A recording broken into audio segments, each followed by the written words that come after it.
Halo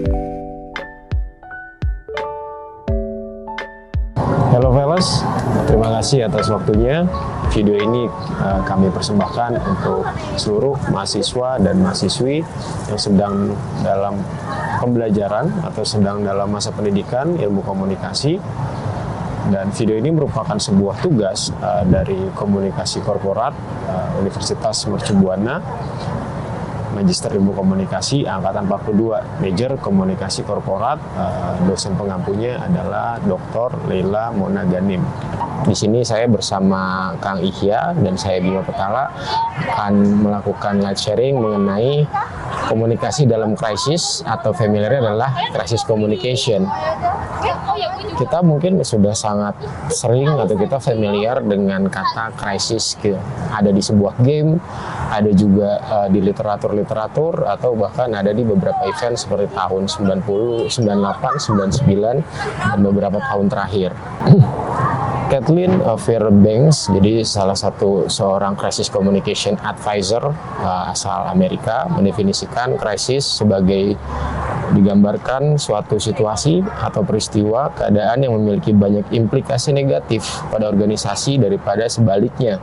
Pada dasarnya, krisis memberikan dampak besar pada sebuah organisasi apabila tidak segera diatasi. Nah, di dalam bukunya juga nih, Crisis Communication tahun 95, Kathleen Fairbanks lebih lanjut mendefinisikan krisis dalam bukunya Crisis Communication Casebook Approach, suatu kejadian besar dengan hasil yang cenderung negatif berpotensi mempengaruhi dan memberikan dampak besar kepada organisasi, perusahaan, industri, halayak luas, produk, atau reputasi. Jadi secara nggak langsung kita bisa lihat krisis ini dampaknya sangat luas dan juga memiliki efek atau memiliki resiko di dalam keberlangsungannya. Sejatinya setiap organisasi tidak pernah kebal atau tidak imun kepada isu atau krisis. Tidak ada organisasi ataupun perusahaan yang memiliki imunitas yang tinggi terhadap isu atau krisis. Hal tersebut terjadi dikarenakan isu atau krisis bisa terjadi baik dari pihak internal maupun eksternal secara disengaja atau tidak disengaja. Krisis umumnya krisis terjadi akibat isu disengaja ataupun alami yang berlanjut hingga mencapai titik klimaks menjadi sebuah krisis. Lebih jauh, Paul A. Argenti mendefinisikan krisis sebagai bencana besar yang dapat terjadi secara alami atau sebagai akibat dari kesalahan manusia, intervensi, atau niat jahat. Hal ini dapat berhubungan dengan kehancuran yang bisa bersifat fisik maupun tidak berwujud. Hal terakhir yang memungkinkan tanggapan manajemen terhadap dampak kerusakan tersebut. Jadi kalau dari buku source yang kita baca, yaitu Komunikasi Korporat, Konteks Teoritis dan Praktis, dari karya Dr. pengampu kita, Dr. Leila Mona Ganim, krisis dan isu itu ternyata berbeda gitu. Jadi kalau isu itu adalah krisis biasanya dipicu oleh isu yang berkelanjutan hingga menemui titik klimaks. Nah, di dalam sourcing kita juga, di dalam buku Komunikasi Korporat, Konteks Teoritis dan Praktis, ada isu memiliki life cycle atau memiliki semacam kurva klimaks. Itu dari kurva klimaks dari Max Meng. Ia mendefinisikan isu life cycle terjadi terhadap ada sekitar 4 stage di dalam perilakunya. Yang pertama adalah potential stage.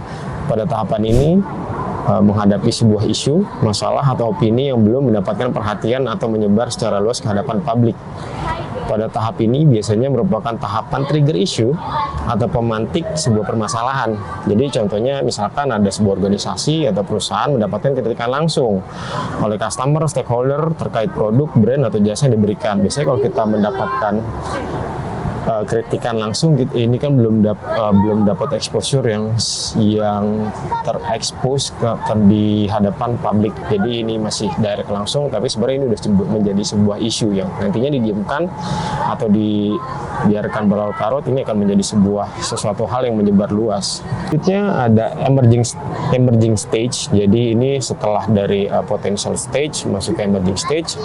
Pada tahapan ini isu mulai mendapatkan porsi perhatian dan tekanan dari publik atau sekelompok masyarakat. Pada tahap ini sebaiknya segera dilakukan mediasi atau langkah reaktif untuk meredam isu yang berkembang sebelum masuk ke dalam fase krisis. Contohnya, organisasi atau perusahaan yang mendapatkan exposure mengenai isu yang berkembang terkait produk, brand, atau jasa terkait. Semisal kita ambil contoh, pada perusahaan pabrik yang mendapatkan teguran dan publish dalam sosial media karena pengolahan limbah yang limbah tercemar terhadap lingkungan. Jadi ini sebenarnya isunya adalah secara langsung atau direct ini sudah mulai meluas atau mendapatkan exposure melalui sosial media dan mulai mendapatkan tanggapan dari publik, baik itu sekelompok masyarakat, kegiatan publik yang ada. Setelah emerging stage, akhirnya ini mulai memasuki pada tahapan isu krisis, yaitu ada di current stage dan critical yang akhirnya menjadi sebuah krisis. Pada tahapan ini isu mencapai titik klimaks sebagai krisis. Publik mulai mengorganisirkan diri, membentuk jaringan dalam melakukan pelebaran isu dan permasalahan. Dan dibutuhkan kebijakan institusi formal sebagai jalan keluar. Jadi sebagai contohnya organisasi atau perusahaan industri yang tadi menjadi viral, mendapatkan tekanan publik secara meluas sampai ke institusi formal mengenai isu yang berkembang terkait produk, brand, atau jasa terkait. Semisal pada perusahaan pabrik yang viral melakukan praktik pembuangan limbah yang mencemarkan kondisi lingkungan, mendapatkan somasi, unjuk rasa, terlibat oleh media, dan mendapatkan sanksi dari institusi formal seperti kepolisian atau pemerintahan. Jadi tadi kalau udah dari awalnya dia udah dapat trigger issue, didiamkan, terus juga masuk ke dalam emerging, dia udah mulai mendapatkan sorotan dari publik, baik itu di sosial media atau baik itu di dalam koran atau di sebuah televisi, akhirnya menjadi viral. Jadi kalau viral itu titik krisis, dia tidak lagi hanya mendapatkan tekanan dari sekelompok, tapi bisa jadi menjadi hal yang meluas, bisa jadi diliput oleh diketahui satu negara atau satu kota dan lain hal. Jadi pada tahapan ini kita tadi udah krisis. Ketika krisis ini dialami dan dilakukan untuk penyelesaian masalahnya, tahapan ini mencapai isu mencapai titik anti klimaks sebagai krisis, jadi dia sudah mulai menurun. Biasanya telah ditemukan jalan penanggulangan krisis yang mampu meredam atau menyelesaikan krisis dengan efektif dan tepat. Jadi di sini penekanannya adalah efektif dan tepat. Banyak hal penyelesaian masalah krisis yang dilakukan tapi belum tentu efektif dan tepat. Jadi ini perlu sangat-sangat definitif dan perlu sangat-sangat solutif dalam menyelesaikan krisis yang ada. Nah, selanjutnya kita mulai masuk lagi ke dalam komunikasi krisis atau krisis komunikasi yang nanti akan dilanjutkan oleh teman saya yaitu Ihya Ulumuddin. Oke, terima kasih Bima untuk kesempatannya. Kali ini saya akan mempresentasikan materi tentang krisis komunikasi, lanjutan dari Bima tadi. Ya, di sini kita masuk slide di mana ada penjelasan dari Kathleen Finsbanks, yaitu komunikasi krisis dibutuhkan untuk menjadi jembatan dialog antara organisasi kepada publik dengan tujuan meminimalisir dampak negatif yang terjadi. Lalu di sini ada lagi lebih lanjut, Kathleen berbicara seringkali pemimpin perusahaan atau CEO tidak mendengarkan komunikasi karena terbiasa membuat keputusan sendiri. Dan disitulah peran komunikasi krisis sebenarnya sangat vital. Lebih jauh, Kathleen membagi stage krisis menjadi 5. Jadi yang pertama ada detection, bisa dibilang analisis the issue atau problem. Lalu yang kedua ada prevention, yaitu preparation. Yang kedua ada containment, penyelesaian masalah. Lalu ada yang keempat recovery, pemulihan akibat penyelesaian masalah. Lalu yang kelima proses pengukuhan pembelajaran dari sebuah kasus. Jadi sini saya sedikit terangkan tentang slide ini.